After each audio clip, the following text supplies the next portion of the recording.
The Nickel Film Fest.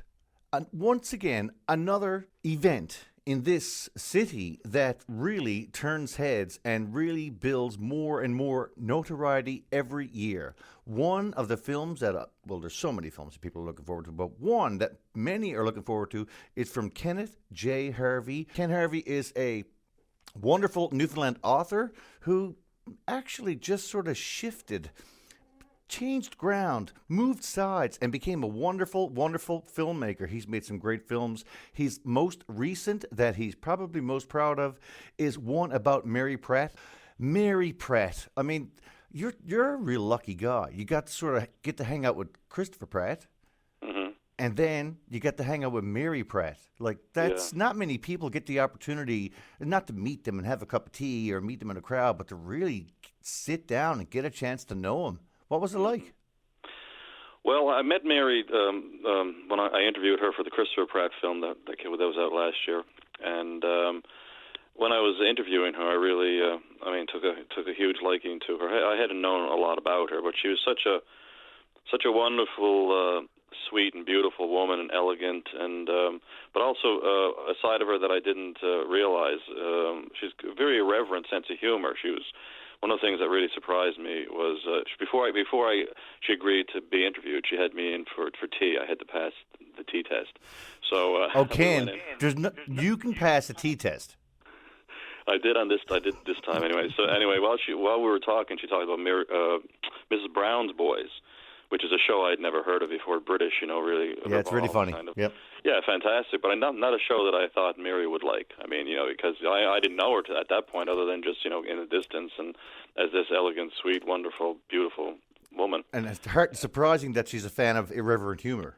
Oh yeah, exactly. So that was another depth to angle to her that I had no idea about. But fortunately and unfortunately, in the same breath, I got her last interviews, which are in the film, and she was very open towards the end of her life. She was very open about and candid about what happened in her life, and the struggles that she had coming. And the film is very much about that. I mean, it's very much about a woman who is more or less, trapped in the 1950s mentality, of being in the kitchen. I mean, she actually had to paint in the kitchen, and kind of had to, and was isolated a lot and removed, and had to overcome all of that, and also was under the shadow of Christopher at the beginning as well, because Christopher was a much better known painter, and she's just as well known. I mean, she's internationally known. So it's very much a film about her triumph and coming out from under all of these great pressures and weights, and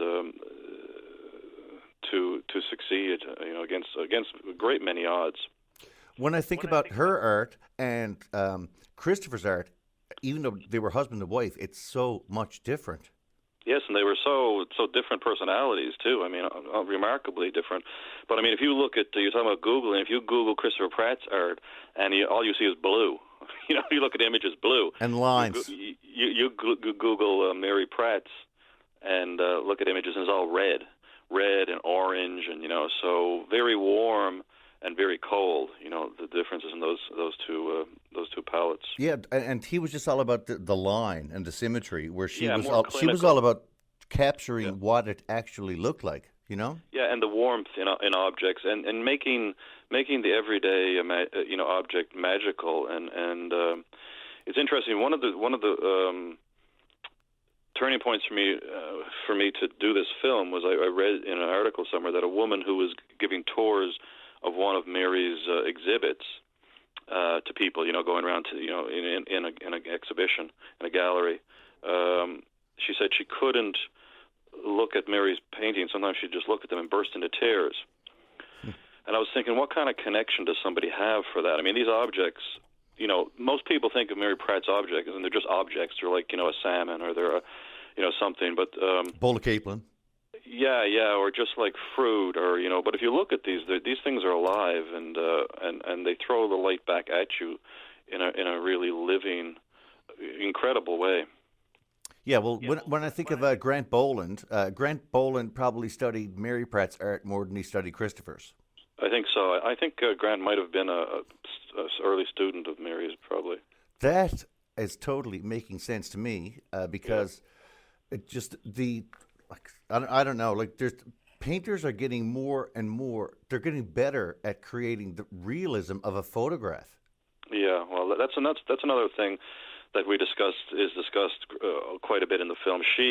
Mary always felt that she wasn't accepted as a painter because she worked from photographs. And, a lot of people throw this out and go, oh, she works from a photograph. But, the photograph is kind of the blueprint for a for a painting, and the painting becomes hers. And as she says in the film, as soon as the camera was invented, some of the greatest artists of all time used it, to capture images and to work from those images, because you need something. Your memory is not that fantastic if you're, Unless you're standing out in the field, Yeah, exactly. And she said she couldn't paint outside; she'd burst into tears. It was just so overwhelming. There was so much there that she couldn't handle it. That's one of the reasons, I guess, why she painted in, and she glorified too, and made the life of a housewife of that time, because that's what people were. I mean, and a lot of women were at that time, obviously in the 50s and 60s, and then there was the revolution, and everything changed, for in all different ways, and so she kind of glorified that existence, which was very kind of, she was considered a feminist painter later on in life, and you can really see that and why. Well, she had to fight a lot harder to do her work than many did. She was a leader in terms of female painters in the history of this province. Of course, at her time, as one of the curators says at the Beaverbrook Gallery, who I interviewed, at that time, women, who went to study art were, going to be Sunday painters. I mean, that was just something for them to do. There was never the idea that, a woman would be a full-time artist. And then she helped, blow all that apart, which is, one of her the great things that she did. What's your favorite thing about her? Her laugh, I think. If people come see the film, they'll see that.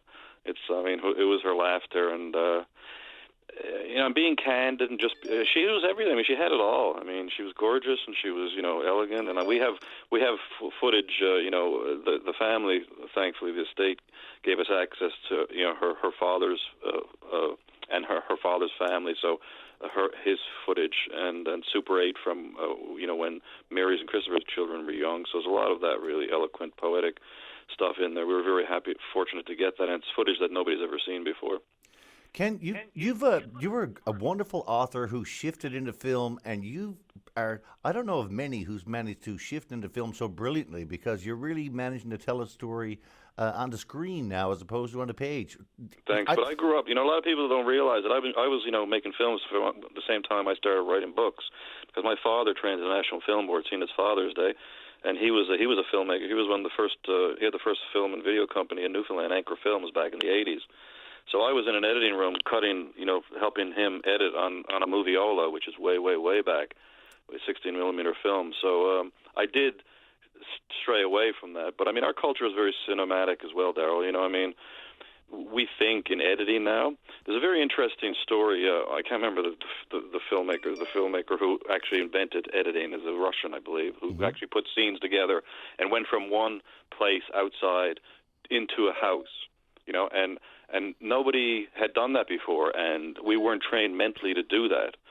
So people, first of all, went, what's this? How did the person get into the house?